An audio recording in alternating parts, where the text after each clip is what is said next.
So welcome to the Royal Priors Shopping Centre just off the parade in Leamington Spa. I'm here today because very soon this, like a lot of places in town, is going to be transformed into a blaze of pink because it is going to become Turn Leamington Pink Week. And I have here with me the chair of the Leamington and Warwickshire Cancer Research UK Volunteering Committee, who is one of the driving forces behind this transformation. Welcome to Life in Lem, Deborah Barleggs. Hi, Deborah. Thank you. Hi, Tim. So before we get into the plans for that week itself, tell us a little bit about you, Deborah. How did you come to be involved with Cancer Research UK, and how did you land in Leamington? Okay, well, in Leamington, I'm a relative new girl. I moved to the West Midlands from London about 4 or 5 years ago. I was able to work remotely, not tied to that London commute. So we put a pin in the map and Leamington bubbled to the surface. It's been a great decision to relocate here. I love the community, I love my neighbours. I love the vibrancy of the town and that I'm not dependent on a big city anymore. Cancer research story goes back much further, over 2 decades actually. I had a change in my work circumstances and thought I could do a bit of voluntary work. And back then, charities used to advertise on notice boards. And Cancer Research UK had a little advert up saying, would you like to be a volunteer? So I said, yes, please. And it's been a very happy marriage since. I've done fundraising events mostly for about 20 years, and I'm lucky enough to have known plenty of survivors. Well, that's really encouraging. The work that you're doing is making a difference out there, and I guess you'd have largely been doing that around London originally. Just tell us a little bit about what your experience of doing the same sort of fundraising in Leamington has been compared with how you'd have historically gone about it in London. It's much easier, is the first thing to say. Leamington seems to be filled with a lot of yes people, and it's got an amazing network. On this campaign particularly, I've been working with business owners and business managers, and most of the response I get is, yes, we'd like to get involved. What can we do? How can we help? Let us introduce you to someone else. Talking of yes people, can I do a couple of shout outs? Yes, of course. At least a couple. Thanks first to Nicola. Nicola runs this shopping centre here and has kindly given us the space for the week. And second to Steph and Alison of Leamington Bid. They were 3 of our earliest champions when we were really unsure if the idea would take off. They were behind us every step of the way, and they've done so much to bring businesses on board, and we'll be forever grateful. So then let's talk about Turn Leamington Pink. What is it? When is it? Okay, the when is nice and easy. It's October, the 11th to the 19th, so that's capturing 2 weekends. It's in the heart of Leamington, so by that I mean the Royal Priors, the parade, and surrounding streets, so Warwick, Region, Bedford, Park. Lots of businesses in those environments are taking part. And what it is, it's a really simple concept actually. There's sort of 4 elements to it, Tim. The first is that businesses, so retailers, commit to decorating their spaces a bit pink, maybe their windows, maybe their restaurants, and actually sometimes their staff.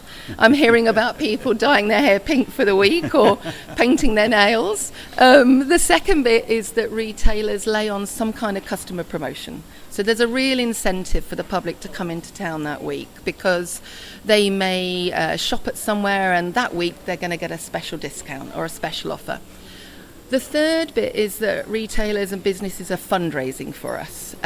They do whatever makes sense for them. So something small, something big. So some places are giving us a percentage of retail sales. Some places are giving us money online. And then the fourth bit, and this is a really important bit, is the public need to come into town. And they need to kind of, as you say at the beginning, see the transformation, enjoy on those kind of dark October days, something looking a bit rosier, a bit pink, and do whatever makes sense for them. So they might see QR codes or collection boxes around, and if they have a few pounds that they want to donate, that would be wonderful. And are we encouraging members of the public to sort of pink it up a bit that week as well? Oh, do you know, that would be amazing. I think if you want to wear pink ribbons in your hair or pink socks or pink T-shirts, I think that bit is really important because things looking different and people looking different will really encourage that conversation around cancer. So although this is a fundraising campaign, it's also an awareness campaign. And having conversations about cancer can be really useful for people. And turning Leamington pink, is that something that's unique to Leamington or similar things going on elsewhere in the country? Actually, it's an idea we've borrowed. We've shamelessly borrowed it. There will be 21 Turn the Town Pinks happening in 2025. 5 towns have already happened and they've raised about £20,000 for cancer research. But Turn Leamington Pink will be the biggest. Wow. And obviously one of the best.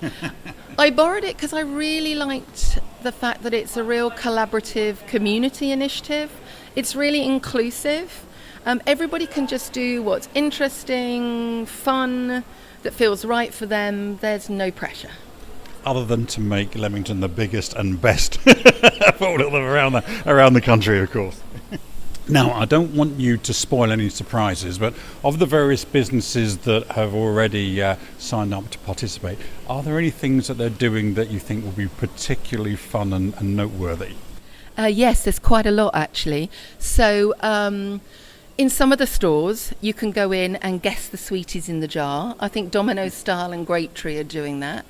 Some of the retailers are offering 20% off or discounts off pink merchandise, and maybe that's the time to add to your wardrobe.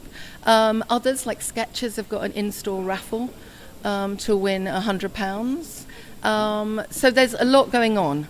Wow, and I guess there's still more to come because we're a few weeks away yet, and so it's still more people to participate. And we're sat here in the Royal Priors. Why have we chosen this particular place to record the interview today? Because we are going to have our operations hub up here on the Upper Mall, just along from where we're sitting. We will have a craft fair for the first weekend and the second weekend. Talented local artists will have their wares on sale.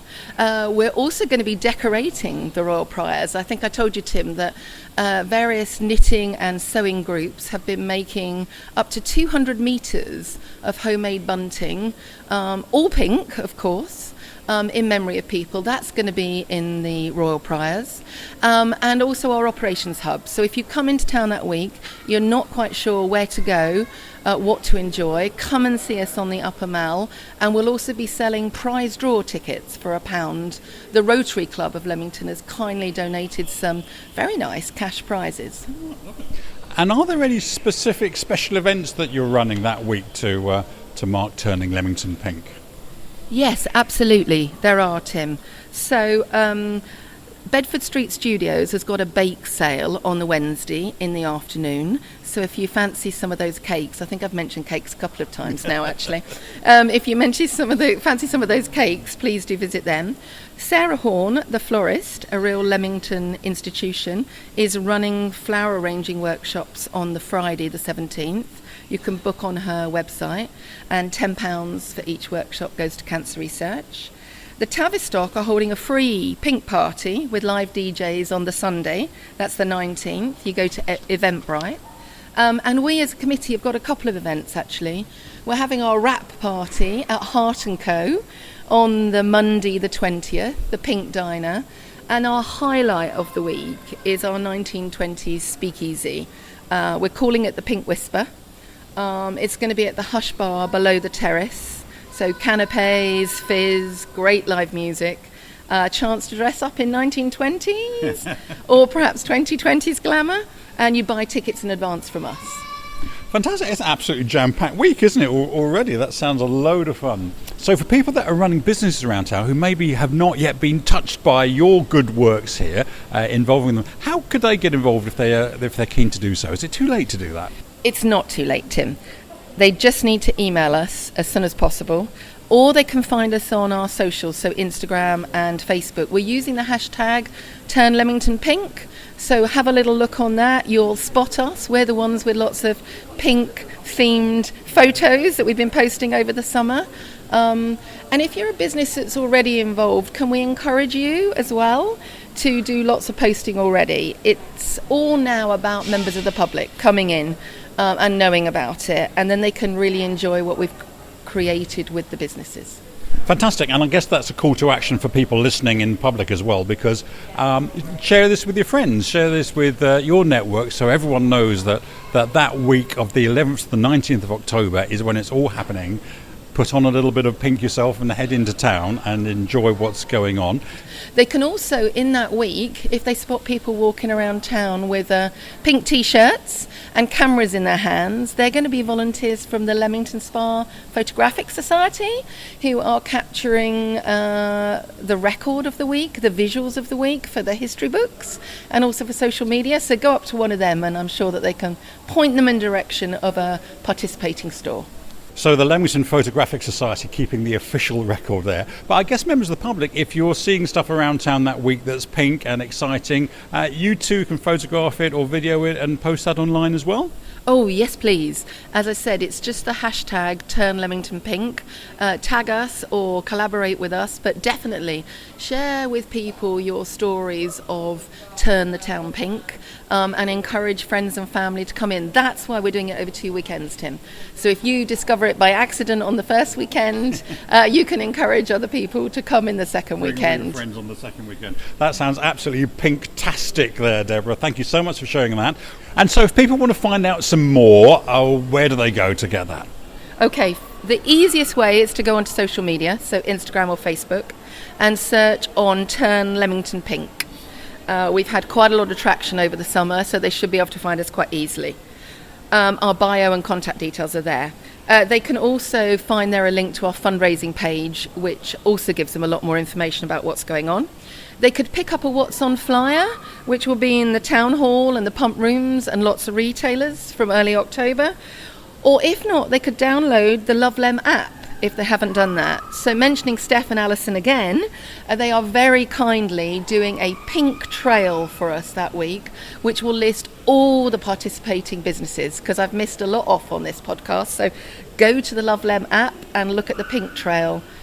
We'll put the information about the website and the email address to contact if you want to participate in the blurb that accompanies the podcast. In the meantime, I wish you all the most success with what sounds like a fabulous week. Thank you very much for telling us about it, Deborah. Thank you so much, Tim. The tagline of cancer research really plays out in this initiative, which is "Together we are beating cancer."